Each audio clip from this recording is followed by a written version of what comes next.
الله وبركاته. الحمد لله رب العالمين الرحمن الرحيم مالك يوم الدين إياك نعبد وإياك نستعين اهدنا الصراط المستقيم صراط الذين أنعمت عليهم غير المغضوب عليهم ولا الضالين آمين. ربنا آتنا في الدنيا حسنة وفي الآخرة حسنة وقنا عذاب النار آمين. اللهم صل على محمد وعلى آل محمد كما صليت على إبراهيم وعلى آل إبراهيم إنك حميد مجيد.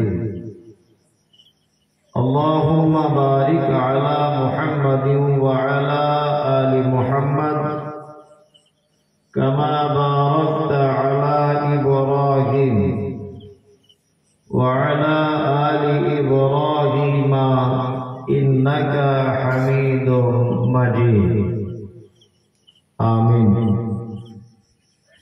رب اشرح لي صدري ويسر لي أمري واحلل عقدة من لساني يفقهوا قولي ربي زدني علما اللهم فقهنا في الدين. وقال الله تعالى أعوذ بالله من الشيطان الرجيم بسم الله الرحمن الرحيم ألف لام ميم صاد كتاب أنزل إليك فلا يكن في صدرك حرج منه لتنذر به وذكرى للمؤمنين اتبعوا ما أنزل إليكم من ربكم ولا تتبعوا من دونه أولياء قليلا ما تذكرون. وقال النبي الأمين صلى الله عليه وسلم من عمل عملا ليس عليه أمرنا فهو رد. আজকের জলসার সুযোগ্য নির্বাচিত যোগ্যতম সভাপতি আমন্ত্রিত ওলামায়ে কেরাম বিজ্ঞাপিত অবিজ্ঞাপিত আজকের জলসার অতিথিবৃন্দ শ্রোতা হিসেবে যারা এসেছেন চলে গেছেন আসছেন নারী পুরুষ আমার বৃদ্ধ বনিতা নির্বিশেষে সকলকে জানাচ্ছি আন্তরিক শুভেচ্ছা ভালোবাসা প্রেম মোবারকবাদ ধন্যবাদ সাধুবাদ স্নেহাশিস যথাক্রমে শ্রেণীগতভাবে। আলহামদুলিল্লাহ এতক্ষণ পর্যন্ত যা আলোচনা হয়েছে আর নতুন কোন আলোচনা করার বিশেষ প্রয়োজন আছে এটা আমি মনে করছি। তারপরেও এসেছি যখন কিছু কথা বলতে হবে, আর আজকে আমি আসবো না এরকম সিদ্ধান্ত নিয়েছিলাম, জানিয়ে দিয়েছিলাম আমি আসতে পারবো না, আমি অসুস্থ হঠাৎ। তারপরে এসেছি, আমি কিছুক্ষণ আপনাদের মূল্যবান সময় নষ্ট করব, তবে আপনি যদি ধৈর্যের পরিচয় দেন তাহলে হয়তো কিছু আলোচনা হবে ইনশাআল্লাহ। সর্বপ্রথম একটা কথা জেনে রাখা অতীব ভালো হবে, আল্লাহ সুবহানাহু ওয়া তাআলা পবিত্র আল কোরআনে বলছেন নাহনু নাকুসসু আলাইকা আহসানাল কসাস বিমা আওহাইনা ইলাইকা হাযাল কুরআন। সারা পৃথিবীতে যত গদ্য পদ্য উপন্যাস কবিতা আবৃত্তি যা কিছু আছে, যত রকমের গুরুত্বপূর্ণ কথা, হাস্য কৌতুকের জন্য মানুষকে যে কথা বলানো হয়, যত রকমের যা কিছু আছে, বা আমরা পৃথিবীতে যত বইয়ের মাধ্যমে বইয়ের পাতাতে যত লেখা পড়ি দেখি, আল্লাহ বলছেন আমি পবিত্র আল কোরআনে যে কথা, যে উপদেশ, যে ঘটনা বর্ণনা করে দিয়েছি, এর থেকে উত্তম কোন কথা, কাহিনী, ঘটনা আর পৃথিবীর জমিনে দ্বিতীয় কোথাও পাওয়া সম্ভব হতে পারে না। তার মানে কোরআনের কথাই হচ্ছে সব থেকে উন্নত মানের, এবং কোরআনের কথাই হচ্ছে আমাদের কাছে চূড়ান্ত ফয়সালা। তাই তো নাকি? জি। তারপরে একটা অপশন আছে, সেটা হচ্ছে হাদিস। মুহাম্মদ সাল্লাল্লাহু আলাইহি ওয়াসাল্লামের হাদিস। এটা আপনারা হয়তো সোশ্যাল মিডিয়াতে দেখেছেন বা জানেন যে আমার একটু ঠোঁট কাটা লোক আছে। মেন কথা যে মানুষের সামনাসামনি বলে দিই, আর কে বসে থাকলো, কে ফুরফুরা, কে তবলিগ, কে আজমির, কে কাশ্মীর, এসব আমার দেখার টাইম নেই। আমি যেটা হাদিস কোরআনে আছে ওটা বলে দিব, আপনার ভালো লাগলে শুনবেন, না হলে আপনি কেটে পড়বেন, কোনো সমস্যা নেই। তবে আমি এই কথা কোনোদিন বলবো না যে এটাও চলবে, করলেও হয়, এটা ওটাও করলে হয়, অসুবিধা নেই, এরকম লোক আমি না। হবে না আর হবে, দুটো মাত্র কথা। হবে না, হবে, এই দুটো মাত্র কথা। এটা করলে অসুবিধা নেই, ওটা করলে আরো ভালো, এটা মোটামুটি করলে করতেও পারো, গোপনে করো, কাউকে কিছু বলো না। আমি যে বলেছি কথা কখনই যেন বলো না, এইসব কথাবার্তা বলে না। হাদিসে এটা আছে, কোরআনে এটা আছে, এটা ছাড়তে হবে, এটা ধরতে হবে, এটাই চূড়ান্ত কথা। যাই হোক, আমি পবিত্র গ্রন্থ মুকুট আল কোরআনুল কারীমে সূরা আল আরাফ, এই সূরার আপনাদের সামনে 3টি আয়াত আমি তেলাওয়াত করেছি। প্রয়োজন মতো আরো কিছু আয়াত প্রয়োজন হলে তেলাওয়াত করব ইনশাআল্লাহ। সাথে কিছু হাদিস আপনাদের সামনে বলার চেষ্টা করব ইনশাআল্লাহ। সর্বপ্রথম আমাদের এটাও জেনে রাখা ভালো হবে যে পবিত্র আল কোরআনে যতগুলি সূরা আছে, প্রতিটি সূরা অবতীর্ণ হওয়ার একটি ঐতিহাসিক প্রেক্ষাপট আছে, এবং তার পিছনে সহজ বাংলায় একটা বিশাল ইতিহাস লুকিয়ে আছে। এই সূরাটার ভিতরে কি আরাফ শব্দের অর্থ হচ্ছে উচ্চ স্থান। আমার পিছনে দুজন বাঘা মানুষ বসে আছে, খুব উচ্চ জ্ঞানী মানুষ। আমি খুব জ্ঞানী লোক নয়, আমি বক্তা। দুজন জ্ঞানী মানুষ বসে আছে, আমার কোথাও কিছু হলে ওনারা মনে মনে নোট করবেন ইনশাআল্লাহ, এটা দায়িত্ব দিয়ে দিলাম। আরাফ শব্দের অর্থ হচ্ছে উচ্চ স্থান। ওই জন্য আরবিতে মোরগের মাথাতে ফুল হয়, দেখেছেন? ফুলটা পায়ের দিকে হয় না উঁচুর দিকে হয়? উঁচুর দিকে হয়। আরবিতে মোরগের মাথার ফুলকে কি বলে? অর্থাৎ উচ্চ স্থানের ফুল, এটা বলা হয়। মূলত এই আরাফ থেকে বোঝানো হয়েছে জান্নাত আর জাহান্নামের মাঝখানে একটা প্রাচীর আছে, একটা আর আছে, যেটা এদিক থেকে ওদিক দেখা যাবে না, ওদিক থেকে এদিকে দেখা যাবে না। অর্থাৎ এইদিকে যদি জান্নাতীরা থাকে তাহলে ওরা জাহান্নামীদেরকে দেখবে না, আর জাহান্নামীরা যদি ওদিকে থাকে তা ওরা জান্নাতীদেরকে দেখতে পাবে না। এই যে মাঝখানে যে প্রাচীর, এটা এত উচ্চ প্রাচীর, আরব থেকে আকসার উলামা এবং মুহাদ্দিসদের মতামত ওই প্রাচীরকে বোঝানো হয়েছে।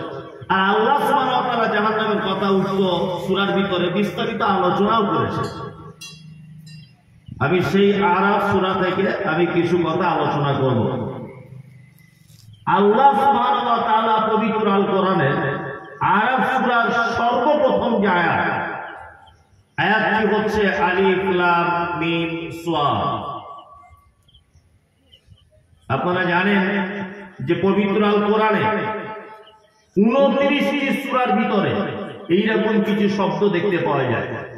আলিফ লাম মিম, ইয়াসিন, তাহা, কফ, নুন, আলিফ লাম র, কাফ হা আইন সাদ। আছে না 29টি সূরা? কটি?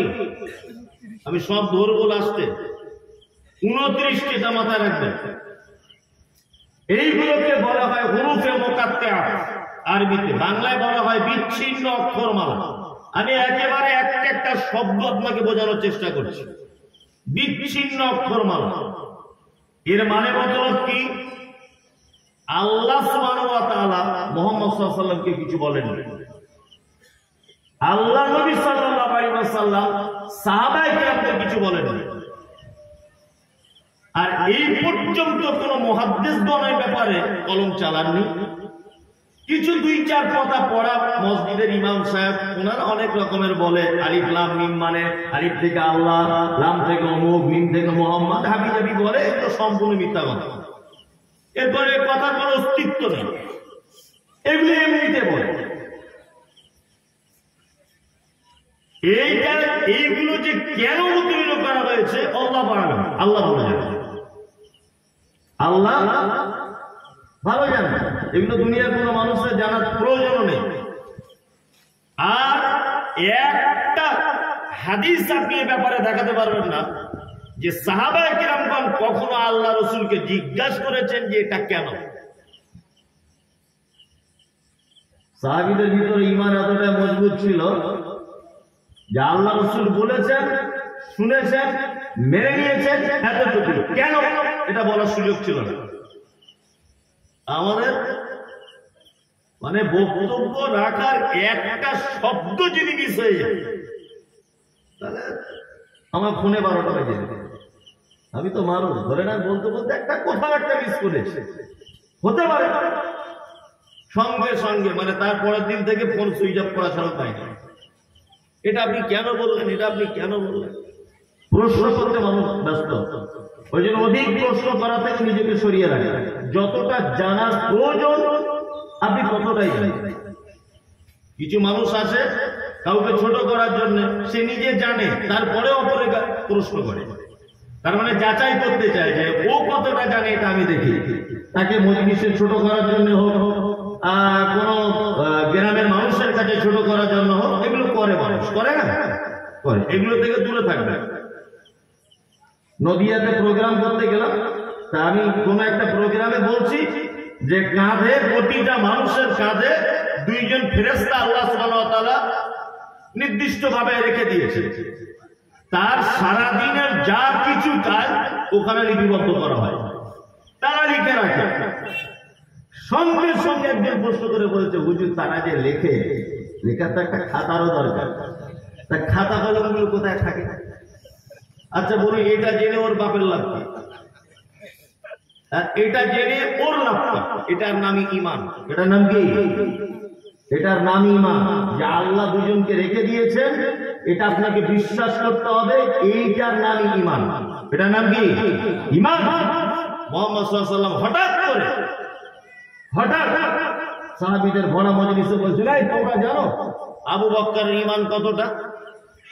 আবু বকর ঈমান কতটা? তখন সাহাবীগণ বলছেন, আল্লাহ রাসূল আপনি আর আল্লাহ দুজনা ভালো জানেন, আমরা কি করে বলবো আবু বকরের ঈমান কেমন? তখন আল্লাহ রাসূল সাল্লাল্লাহু আলাইহি ওয়াসাল্লাম বলছেন, ওই দেখো সাহাবীদের ভরা মজলিসে, ওই দেখো রাস্তা দিয়ে একটা চতুষ্পদ প্রাণী যাচ্ছে, আর তার মালিক তার পিঠের উপরে বসে আছে বা তার লাগামটা ধরে আছে। মালিক আর ওই গৃহপালিত চতুষ্পদ প্রাণীটি দুজনে কথা বলতে বলতে যাচ্ছে, ওই দেখো।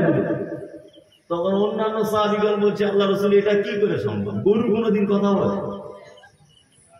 উট কোনদিন তার মালিকের সঙ্গে কথা বলতে পারে? গাধা কোনদিন তার মালিকের সঙ্গে কথা বলতে পারে? কিন্তু আশ্চর্য ব্যাপার। তখন আল্লাহ রাসূল সাল্লাল্লাহু আলাইহি ওয়াসাল্লাম বলছেন, তোমরা বলছো আশ্চর্য ব্যাপার, এইটাই যদি আমি হযরত আবু বকরকে বলে দিতাম যে উট তার মালিকের সাথে কথা বলছে, গরু তার মালিকের সাথে কথা বলছে, ভেড়া তার মালিকের সাথে কথা বলছে, তা আবু বকর চোখ বন্ধ করে বলে দিত অবশ্যই আপনি সত্য কথা বলেছেন। এর নাম ঈমান। এর নাম কি? ঈমান। আল্লাহ রাসূল শুধুমাত্র এসে বললেন যে গতকাল রাতের বেলা আমি চলে গিয়েছিলাম মিরাজে, বিস্তারিত ঘটনা, বাইতুল মুকাদ্দাসে গেলাম, অসংখ্য নবীদের ইমামতি করলাম, বিস্তারিত ঘটনা বললেন। তিনি যখন এসে বর্ণনা করছেন কেউ বিশ্বাস করছে না, আবু বকর সাথে সাথে ঘটনা শুনেই বলছেন আপনি যেটা বলেছেন অবশ্যই এ কথা সত্য।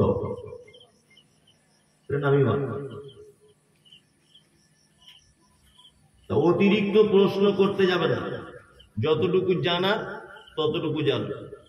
কিছু এমন বিষয় আছে যেগুলো আপনার ঈমানের উপরে নির্ভরশীল, ঈমানের উপরে মেনে নিতে হবে।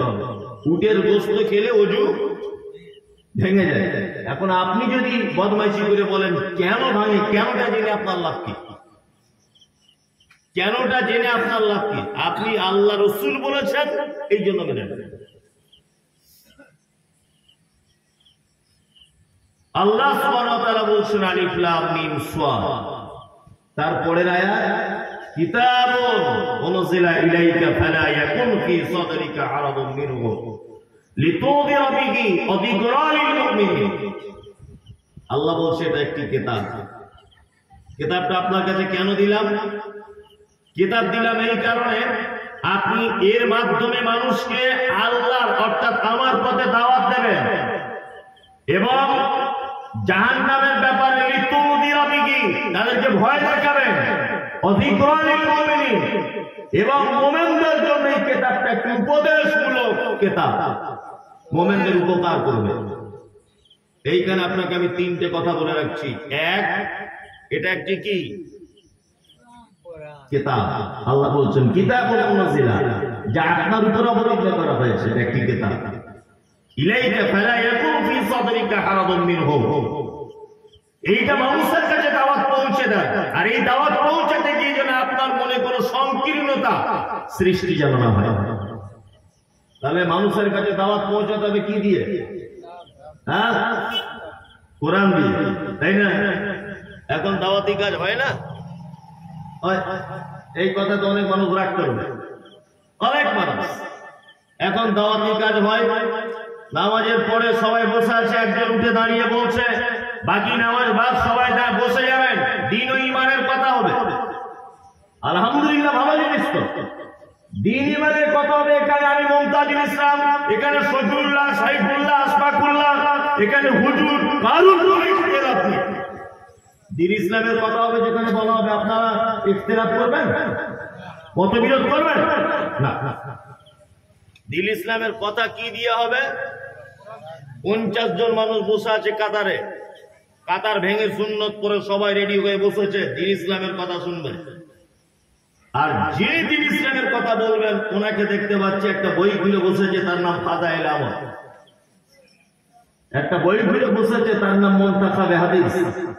লোকটাকে যদি বলতে চাই যে ফাদায়েল আমলটা বাদ দিয়ে আপনি যদি দুটো কোরআনের আয়াত করে তার বাংলা অনুবাদ করে দেন, ভালো করে বুঝবেন, দুটো কোরআনের আয়াত বলুন, তার বাংলাটা অনুবাদ করে দেন, বলুন এর থেকে ভালো আর কোনো কথা আছে পৃথিবীতে? বলুন, আপনি তো আগেই বলেছেন এর থেকে দামি কথা আছে? নাই। আল্লাহর কসম দিয়ে বলছি, আমি আপনার বিরোধিতা করছি না, এটা আপনার কাছে বিনীত অনুরোধ, আপনি আমায় ভুল বুঝবেন না। আমি কি কথা বলছি আপনি মগজে ঢোকান। আল্লাহ নবীকে পর্যন্ত বলছেন এটা একটি কিতাব, আপনি মানুষের কাছে পৌঁছান। আর এইটা পৌঁছাতে গিয়ে সমস্যা দেখা দিবে, সমস্যা দেখা দিলে আপনার মনে যেন কোনো ভয় ভীতি ও সংকীর্ণতা যেন সৃষ্টি না হয়, আপনাকে বলে যেতে হবে, যে কোনো মূল্যে বলতে হবে মানুষের কাছে। ওই জন্য সৌদি আরব এই সমস্ত তবলিগ জামাতকে ব্যান করে দিয়েছে, আপনারা জানেন। কিয়ামত পর্যন্ত যদি এই তবলিগের পদ্ধতি চলে, কিয়ামত পর্যন্ত রেজাল্ট জিরো। কারণ আল্লাহ সুবহানাহু ওয়া তাআলা মুহাম্মদ সাল্লাল্লাহু আলাইহি ওয়াসাল্লামকে যে কিতাব দিয়ে তাবলীগ করার কথা বলেছেন, সেই কিতাবকে বাদ দিয়ে নির্দিষ্ট একজন মানুষ, তার নাম ইলিয়াস রাহমাতুল্লাহ আলাইহি, উনার স্বপ্নকে বাস্তবে রূপ দেওয়ার জন্য একটা মানুষ 40 দিন 4 মাস বাড়ি থেকে চলে যাচ্ছে একটি মাত্র কিতাবের উপরে নির্ভর করে, তার নাম ফাজাইল আমল। ফাজাইল আমল দিয়ে মানুষকে আমি দাওয়াত দিতে যাব কেন? আমি একবার ওই কথা বলছি না যে ফাজাইল আমলে গান বাজনা লেখা রয়েছে, ফাজাইল আমলে মিথ্যা কথা লেখা রয়েছে, আমি এই কথা বলছি না। ওটা আমি ধরে নিলাম সব কোরআন ভর্তি। তারপরেও আপনি মুহাম্মদ সাল্লাল্লাহু আলাইহি ওয়াসাল্লামের, আল্লাহ যে ডিউটি দিয়েছেন মুহাম্মদ সাল্লাল্লাহু আলাইহি ওয়াসাল্লামকে দাওয়াত দিতে হবে কোরআন দিয়ে, আপনার হুজুর কেন 40 দিন চিল্লা দিয়ে চলে এলো, একদিনও কেন সূরা ফাতিহার বাংলা বলে শোনালো না? এটা তো উচিত ছিল, উচিত ছিল কি ছিল না? ছিল। একদিন যারা তাবলীগ করছে না বলবে মুমতাজুল ইসলাম আমাদের বিরুদ্ধের লোক। আমি বিরুদ্ধের লোক না, আমি আপনার পদ্ধতিটা বলে দিলাম। আপনি তাবলীগ করুন মানুষের কাছে, আপনি আপনার বড়কে বলুন, আপনি আপনার আমির সাহেবকে বলুন যে কোরআনের থেকে উত্তম আর কোনো কথা নেই। আপনি এক কাজ করুন, 3টে করে কোরআনের আয়াত বলবেন, তার বাংলা ব্যাখ্যা বিশ্লেষণ করে দেবেন হালকা একটু, আর আল্লাহ কি বলেছে তার বাংলা ডাইরেক্ট অনুবাদ করে দেবেন। এর থেকে ভালো কোনো কথা হতে পারে? আল্লাহ সুবহানাহু ওয়া তাআলা তারপরে মুহাম্মদ সাল্লাল্লাহু আলাইহি ওয়াসাল্লামকে বলছেন, আপনি এর দাওয়াত পৌঁছাতে গেলেই ঝামেলা লেগে যাবে। আর ঝামেলা লাগলে আপনার মনে যেন কোন রকমের সংকীর্ণতা, ভয় ভীতি যেন